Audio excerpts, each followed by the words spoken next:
呛死的嘛！故事甲我讲，两条线的，俗三安尼你无台势，迄安尼不卡命紧。几句台词，资深演员唐川一怒，张力瞬间凝聚。乃宋氏山的空阿棒就用黑人来了。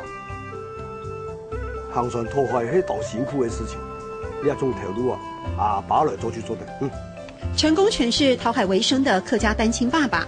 唐川拿下金钟奖迷你剧集最佳男主角，在演艺圈近40年，资深如他，面对机会依旧积极毛遂自荐。我只有自己当制作人才有机会演男主角，这是我的梦啊！我说不能了，台长，我把它当作金钟剧拍，你让我圆这个金钟梦。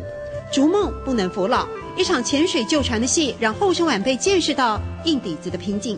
我这个快60岁的人，还要跳入海里面，还要潜水，没有带蛙镜的潜水要在那个螺旋桨那边把缠住的那个网子这个剪掉。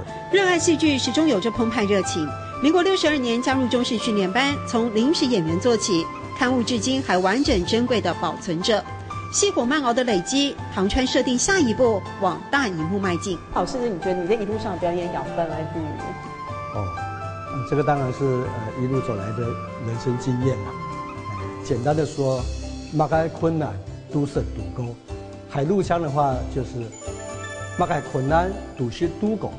擘开困难都是赌沟，什么困难都经历过。对，也就是品样懂得，经验丰富。对。